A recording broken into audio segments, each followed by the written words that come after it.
नमस्कार। वर्ष 2022 कैसा जाने वाला है? क्या आपका राशिफल होने वाला है? क्या भविष्यफल होने वाला है? और खास तौर पर मिथुन राशि के लिए यह वर्ष कैसा जाने वाला है, इस बारे में हम बात करेंगे। कोरोना ने, कोविड-19 जो कि 2019 से शुरू हुआ, उसने मानसिक, शारीरिक, पारिवारिक, आर्थिक सारे दृष्टिकोण से परेशान किया। और मैंने हालांकि इस पर प्रेडिक्शन भी दिया था, दो अलग अलग वीडियोस बनाए थे। शायद 2021 मतलब इसी वर्ष के शुरुआत में भी मैंने एक वीडियो बनाया था। 2019 माफी चाहूंगा 2020 में भी मैंने एक वीडियो बनाया था। और तीसरे लहर का भी मैंने प्रेडिक्शन दिया था। और हम सुन रहे हैं कि ओमिक्रॉन नाम से एक तीसरी लहर भी जो है वो देश दुनिया में आ चुकी है। उसका क्या असर होगा आप सभी के जीवन पर अलग अलग तरह से, यह मैं आज के इस वीडियो में आपको बताने जा रहा हूं। व्यवसाय, नौकरी, प्रोफेशन, आर्थिक स्थिति, परिवार, स्वास्थ्य, पढ़ाई, प्रतियोगी परीक्षा और फाइनली लास्ट में उपाय, इस प्रकार से इस क्रम में हम लोग बात करेंगे। तो सबसे पहले तो मैं आपको बताऊं कि ओमिक्रॉन क्या चीज है और क्या करने वाला है। तो देखिए, सीधे तौर पर, स्पष्ट तौर पर यदि मैं आपसे कहूं तो मैं ये कहूंगा कि हाँ, तीसरी लहर आने की मैंने पहले ही प्रेडिक्शन दिया था, वो आ चुकी है। लेकिन उतना कोई समस्या नहीं होने वाला, बहुत ज़्यादा डरने की, घबराने की जरूरत नहीं है। मैं कई दिनों से देख रहा हूँ कि जब से ओमिक्रॉन का नाम सुना और न्यूज़ चैनल्स पर अलग अलग प्रकार की बड़ी बड़ी बातें जो है वो सुनने में आ रही, बड़ी साइंटिफिक बातें जो कई हो सकता है एंकर्स जो बोल रहे हैं उन्हें भी समझ में ना आती हो, तो वो सब बातें सुनने में आ रही हैं। लेकिन चिंता ना करें, ऐसा कोई भी समस्या, बड़ी समस्या जो है वो नहीं होने वाली। हाँ, हम सभी को जरूरी एहतियात बरतने हैं भाई। सामान्य सर्दी जुकाम जब होता है या बाहर बहुत ठंडी होती है, बाहर धूल उड़ रही होती है, तो हम एहतियात बरतते हैं ना, तो उसी तरह से हमें एहतियात तो बरतनी होंगी। लेकिन जो 2019 में तबाही हुई या 2021 में भी हुई, 2022 में हुई, ऐसा बड़ी समस्या जो है वो नहीं होगी। एक बात तो आप ये जान लीजिए। अगली बात, हम स्पेशली मिथुन राशि की बात कर रहे हैं। हाँ, यदि आपकी राशि कुछ और है, मेष, वृषभ या मिथुन के अलावा जो भी आपकी राशि है, तो आपके लिए अलग से वीडियो है, आप उन्हें अलग से जाकर के देख सकते हैं। समय को जाया ना करते हुए, और सबसे पहले नौकरी और व्यवसाय के बारे में हम बात करते हैं। देखिए, नौकरी और व्यवसाय, स्पेशली पहले व्यवसाय की बात करते हैं। तनाव रहेगा, वाद विवाद इस वर्ष रहेगा, लेकिन आर्थिक दृष्टिकोण से बात करेंगे, धन संपत्ति की बात करेंगे, आय की बात करेंगे, तो आय भी होगी। अब मैं समय दर समय आपको बताता हूं। ये जो अप्रैल, मई, जून का वक्त है, इस बीच में तनाव, वाद विवाद, आर्ग्यूमेंट्स, कॉम्पिटिटर्स के द्वारा परेशान होना, या कोई किसी प्रकार से लीगल एक्शन में फंस जाना, ऐसी स्थितियां हो सकती हैं। तो इस बात का जरूर ध्यान रखें। लेकिन इसके अलावा वर्ष का शुरुआती वक्त जो है और सेकेंड हाफ, जैसे जून के बाद का जो वक्त है या जुलाई के बाद का जो वक्त है, तो इस समय आप अपनी आर्थिक स्थिति को और मजबूत कर पाएंगे, आप अपनी आय को और बढ़ा पाएंगे, और कॉम्पिटिटर्स या फिर जो शत्रु या वाद विवाद जो निर्मित हो रहे थे आपके आपके कार्यस्थल पर, वो सारे खत्म होते हुए, जल्दी से खत्म होते हुए आपको नजर आएंगे।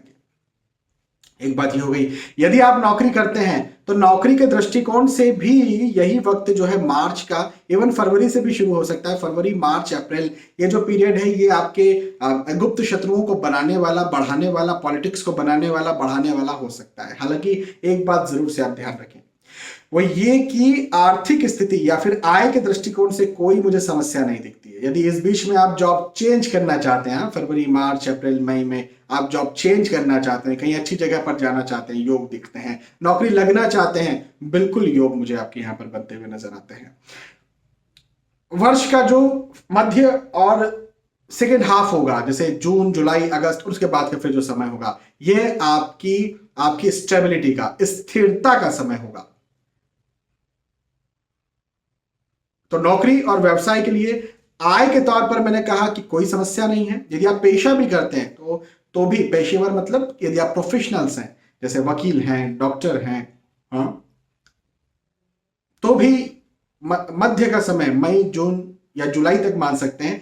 आपको संघर्ष या फिर किसी का आम, आम, आपको किसी की परेशानी जो है, किसी का दबाव जो है, या परिस्थिति का दबाव भी हो सकता है, सहन करना पड़ सकता है। हाँ, किसी का विरोध सहन करना पड़ सकता है, लेकिन आय के दृष्टिकोण से कोई बड़ी समस्या नहीं है। ओवरऑल वर्ष को जब आप 2023 में जाकर के वर्ष 2022 को देखेंगे तो आप पाएंगे कि हाँ, आय के दृष्टिकोण से मेरा ग्राफ पॉजिटिव रहा, प्लस गया, माइनस नहीं होगा। ये एक अच्छी बात है।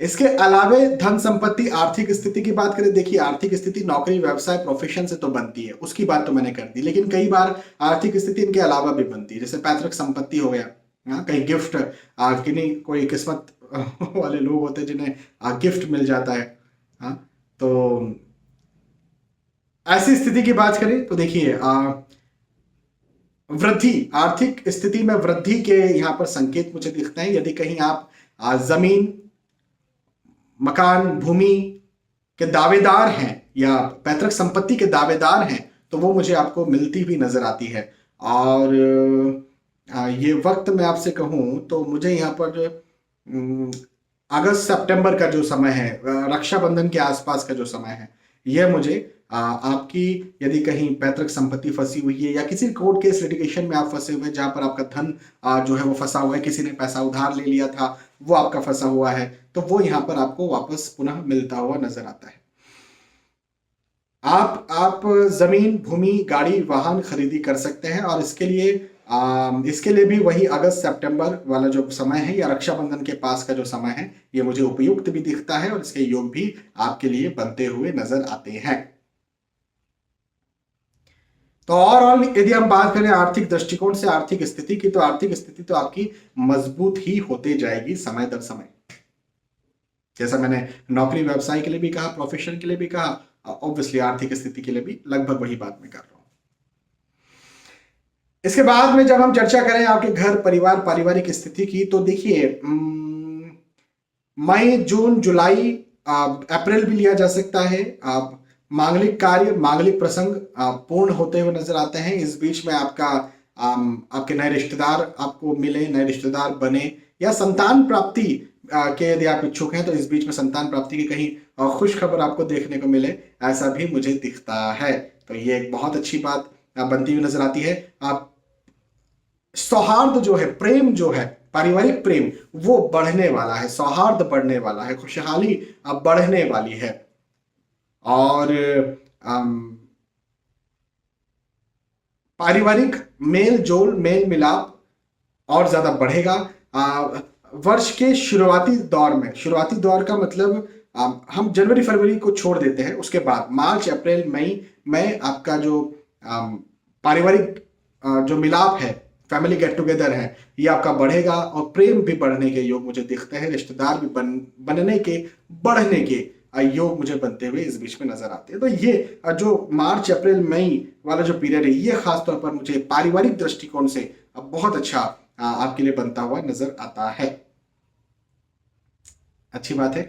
स्वास्थ्य की बात करें, स्वास्थ्य के दृष्टिकोण से भाई देखिए आपको ध्यान तो रखना पड़ेगा अपने स्वास्थ्य का, खासतौर पर पेट संबंधी समस्या, एलर्जी भी स्पेशली मैं कहूंगा, रेस्पिरेटरी ट्रैक इन्फेक्शन, अपना छाती संबंधी समस्या, हृदय संबंधी समस्याएं। तो यदि आपको कोई लंबी बीमारी है, यदि आप कार्डियक पेशेंट हैं तो हो सकता है, अदरवाइज यदि आपको किसी प्रकार की कोई लंबी बीमारी नहीं है तो छाती संबंधी समस्याएं, फेफड़ों की समस्या या रेस्पिरेटरी ट्रैक के इन्फेक्शन या फिर पेट, तो ये जो है, ये जो ट्रैक है, यहाँ पर मुझे आपकी समस्या बनती हुई नजर आती है। तो इस चीज का ध्यान रखें। हाँ, कोई बड़ी बीमारी जैसे मैंने भी कहा, यदि आप कार्डियक पेशेंट है, हाइपरटेंशन, ब्लड प्रेशर या फिर यदि डायबिटीज है, थायराइड है, जो लंबी बड़ी बीमारियां हैं, तो उनका तो देखिए ध्यान रखना पड़ेगा, उनका ध्यान रखना पड़ेगा। खासतौर पर मई जून वाला जो समय है, लंबी बीमारियों का, बड़ी बीमारियों का ध्यान रखने के लिए बहुत जरूरी समय है।